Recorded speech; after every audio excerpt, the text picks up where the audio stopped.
చాలా గొప్ప గొప్ప అనుభవజ్ఞులు, సంఘ సేవ చేస్తున్నవారు. ఈ సుధీర్ గారు మాకు చాలా కాలం నుంచి మిత్రులు. అమెరికాలో తెలంగాణ డెవలప్మెంట్ ఫోరం స్థాపించడంలో, దాన్ని నడిపించడంలో ఎంతో క్రియాశీలక పాత్ర పోషించారు. ఆయన మనసు ఎప్పుడు ఈ భారతదేశాన్ని ఎలా ముందుకు తీసుకెళ్ళాలి అని ఉంటుంది. ఇక్కడ రావాలి.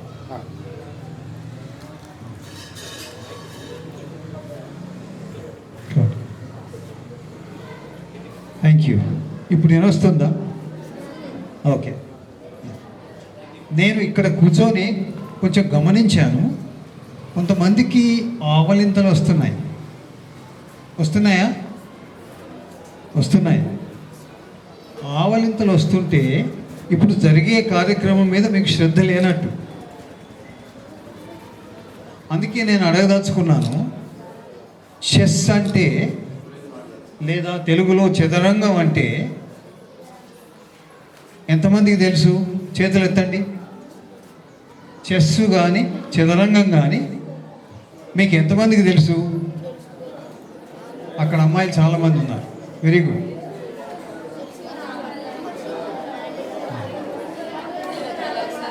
Okay, thank you. నేను ఒకప్పుడు గవర్నమెంట్ హై స్కూల్లో చదువుకున్న వాడినే. అప్పుడు ప్రైవేట్ స్కూల్స్ అవన్నీ ఉండేది కాదు, ఉన్నా మాకు ఆ స్తోమత ఉండేది కాదు. గవర్నమెంట్ స్కూల్లో చదువుకొని మీరు ఎంతైనా ఎత్తుకు ఎదగవచ్చు. మీలో ఈ శ్రద్ధ అనేది చాలా అవసరం.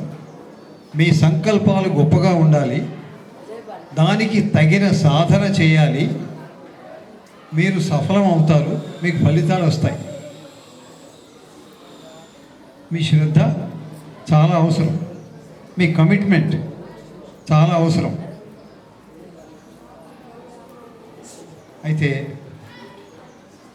మేము అమెరికా వెళ్ళినా, అక్కడ అనేక సంవత్సరాలు పనిచేసిన ఫోర్డ్ మోటార్ కంపెనీలో మాకు ఎప్పుడూ భారతదేశం అంటే ప్రేమ. ఈ భారతదేశానికే తిరిగి వచ్చి ఇక్కడ ఏదైనా సేవ చేయాలి అన్న సంకల్పం మాకు ఎప్పుడూ ఉండేది. అందుకే అమెరికా వెళ్ళిన వాళ్ళలో 100కి దాదాపు 95-98 మంది తిరిగి రారు ఇక్కడికి. అమెరికాలోనే లేక కెనడాలోనో అక్కడక్కడే ఆస్ట్రేలియాలోనో ఇప్పుడు సెటిల్ అయిపోతారు, ఇక్కడికి రారు. మేము వచ్చింది ఎందుకంటే మన తోటి భారతీయులను ఎలా ఉద్ధరించగలం అని. కాబట్టి ఈ సంకల్పం ఎవరికైతే ఉంటుందో సంఘాన్ని ముందుకు తీసుకెళ్ళాలి అనే వాళ్ళకి మీరంతా తోడు ఉంటే, మీరంతా సహకరిస్తే మనం ఎన్నో గొప్ప ఫలితాలను సాధించవచ్చు. ఇప్పుడు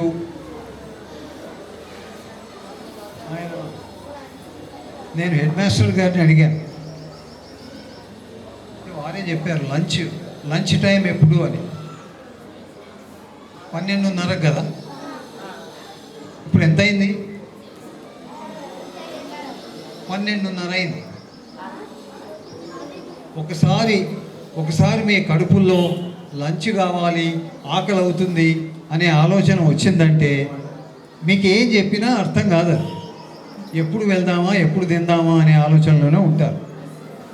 అందుకే చివరిగా ఒక నిమిషంలో మేము ప్రత్యేకంగా సుధీర్ గారిని చాలా అభినందిస్తున్నాం.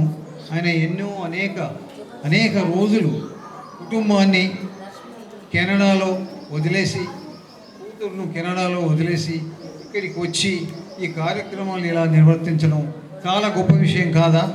చప్పట్లు కొట్టండి.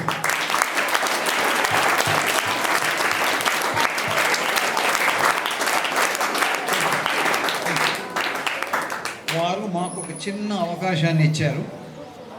ఒక 1100 చెస్ బోర్డ్ కిట్స్ ఇలాంటి ఇవ్వడానికి మాకు అవకాశం ఇచ్చారు. దానికి మేము యుఎస్ఏలోనే వారి ఫౌండేషన్కు డబ్బులు పంపించాము.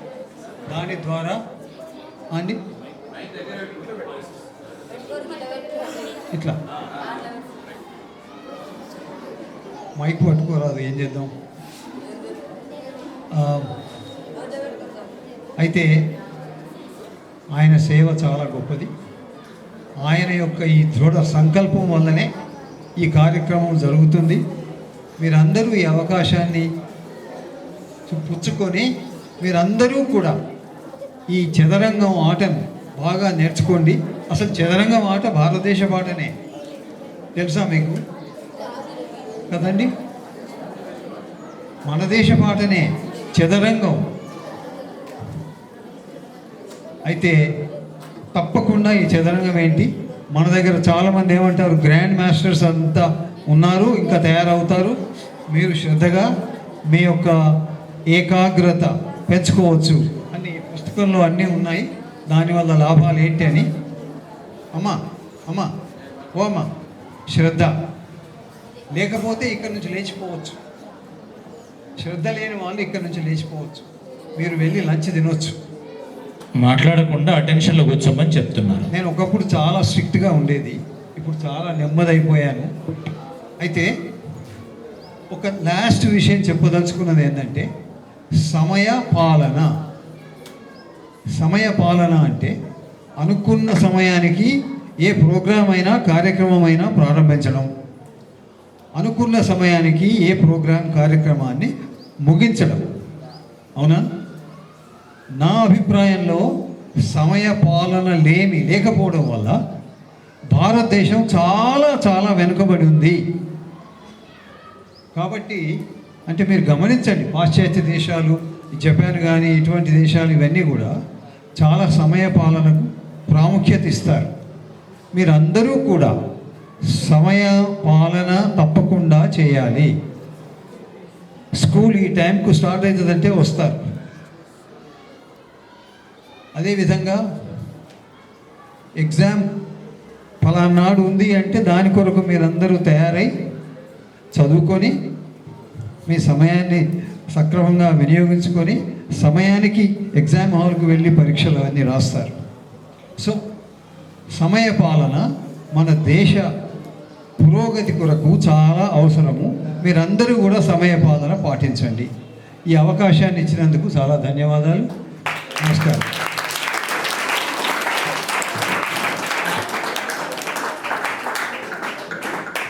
Thank you sir.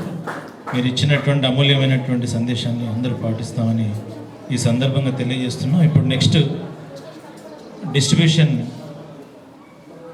Chess boards distribution ముఖ్య అతిథుల చేతుల మీదుగా ఇవ్వబడతాయి. తర్వాత పాఠశాల వారీగా